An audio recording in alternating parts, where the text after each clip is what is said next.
ایسا واقعہ، یہ بے نظیر قسم کا واقعہ کہ 6 جج صاحبان جو ہیں ایک کورٹ کے وہ خط لکھ رہے ہیں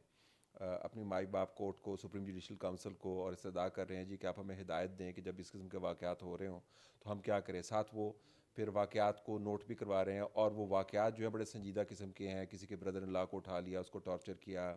کسی کے گھر کے اندر سے کیمرہ نکل آیا، زد و کوب کیا، پھر یہ بتایا کہ فیصلے تبدیل کروانے کی کوشش کی گئی، فیملی ممبرز کو انوالو کیا، وغیرہ وغیرہ. غیر معمولی ہے. اور مجھے لگتا ہے یہ ہے کہ اب سب سے بڑا جو برڈن ہے وہ جسٹس قاضی فائز عیسیٰ کے اوپر ہے کہ وہ اس کو ٹیکل کیسے کریں گے. شکایت نامکمل چھوڑی ہے انہوں نے، اس کو ریفرنس کی بنیاد نہیں بنوایا اپنی طرف سے، لیکن جو مواد انہوں نے بتایا جی کہ فلاں فلاں موقع کے اوپر یہ ہو رہا تھا، ہم نے یہ خط لکھا، فلاں فلاں موقع کے اوپر یہ ہو رہا تھا، ہم نے ان سے کہا کہ آپ فل کورٹ بلائیں، میٹنگ بلوائی، یہ نہیں آئے، پھر ہم اس جج کے پاس گئے، چیف جسٹس بدیال کے پاس گئے اس وقت، پھر اس وقت اعجاز الاحسن کے پاس گئے، پھر جناب آپ کے پاس بھی گئے قاضی فیض عیسیٰ صاحب، اگرچہ آپ سینئر پیونی جج تھے اس وقت. تو انہوں نے مواد کی ترتیب ایسے رکھی ہے کہ اس کو بنیاد بنا کے کوئی بھی پٹیشن آ جانی ہے کہ جی کہ یہ صاحب جو ہیں چیف جسٹس صاحب اسلام آباد ہائی کورٹ کے، انہوں نے تو اپنا کام ہی پورا نہیں کیا. لیکن میرے خیال میں یہ معاملہ اس سے آگے کا بھی ہے. تو جب وہ کہتے ہیں کہ آپ ایک جوڈیشل کنونشن بلائیں، یعنی ایک آپ بڑا خیمہ لگائیں جس کے اندر سارے ججز کو آپ اکٹھا کریں، تو وہ کہہ یہ رہے ہیں جی کہ سارے کا سارا جوڈیشری جو ہے وہ انڈر اسالٹ ہے. تو میرے خیال میں مجھے وہ لگ رہا ہے کہ اس کے اوپر شاید جو سپریم جوڈیشل کونسل اور جو کمیٹی جس نے سو موٹو لینا ہے 3 جج صاحبان کی، اس کے لیے یہ بڑا مشکل ہو جائے گا کہ اس کو صرف پروسیجرلی دیکھیں، کیونکہ انہوں نے دھماکہ اپنی طرف سے اتنا بڑا کیا ہے کہ اب اس کو آپ کو طے تو کرنا پڑے گا. تو پروسیجر جو اگر طے نہیں کرتا وہ نظر آ رہا تو کوئی ایکسٹرا آرڈنری اسٹیپ تو لینا پڑے گا. ان 6 جج صاحبان کے سامنے کل اسلام آباد ہائی کورٹ میں یا اسلام آباد ہائی کورٹ کے چیف جسٹس کے سامنے لگا ہوتا تو میں تو بہت ہی اضطراب کا شکار ہوتا. وجہ کیا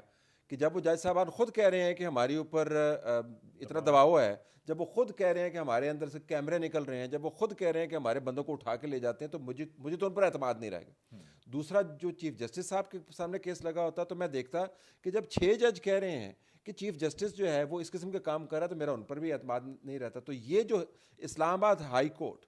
ایز وی اسپیک میرے خیال میں غیر فعال ہمیں ہوتے ہیں. صاحبان نے بہادری کا مظاہرہ کیا، انہوں نے ڈاکومنٹ کیا، اگرچہ انہوں نے نام نہیں لیے.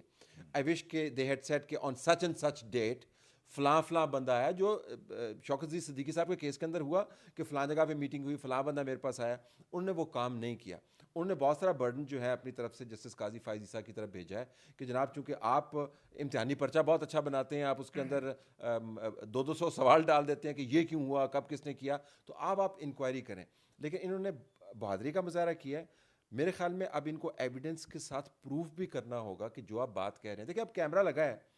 ہمارے لیے تو گاسپ کے لیے بڑی بات ہے، ہم تو کہیں گے جی کہ سیاسی طور پر یہ ہوتا رہا، ایس آئی کا پولیٹیکل ونگ ہے اس نے یہ کیا. کورٹ کے اندر جا کے آپ کو ثابت کرنا ہوگا یہ آئی ایس آئی ہے یا آئی بی ہے، یہ پرائیویٹلی کسی نے کیمرہ لگایا ہوا تھا، یہ کوئی ذاتی دشمنی ہے، آئی ڈو ناٹ نو. تو میرے خیال میں ان جج صاحبان کو ایویڈنس کے ساتھ بیان کرنا یہ اب ان کی ذمہ داری بنے گی. لیکن اس معاملے کے اندر اگر مواد ایسا ہے جس کے اندر مثلا ججز کے کنڈکٹ کے بارے میں تو ہے کہ جی ہم کیا کریں، ہدایت بھی مانگی گئی ہے جس کے لیے کنونشن وہ کر رہے ہیں، اور وہ کہہ رہے ہیں جی کہ انٹرفیئرنس بھی جاری ہے جس کا تعلق اسلام آباد ہائی کورٹ کے چیف جسٹس سے نہیں ہے، وہ ایک لارجر معاملہ ہے. تو میرے خیال میں اس خط میں انہوں نے مواد ایسا بھرا ہے کہ ہر جو ممکنہ طور پر ایکشن سپریم کورٹ کر سکتی ہے، سپریم جوڈیشل کونسل کی صورت میں، سو موٹو کی صورت میں، کنونشن کی صورت میں، یا کوئی اور ایکسٹرا آرڈنری، وہ کریں. اب یہ کمپلیننٹس بن گئے، اب یہ کمپلیننٹس بن گئے ہیں. تو اب جب کمپلیننٹس بن گئے ہیں تو سپریم کورٹ میرے خیال میں ہونا تو یہ چاہیے، اگر آپ دیکھیں اس وقت کی جو سنجیدگی کی نوعیت ہے، آگے شواہد ریکارڈ کروائیں اور بتائیں کس نے کیا کیا ہے.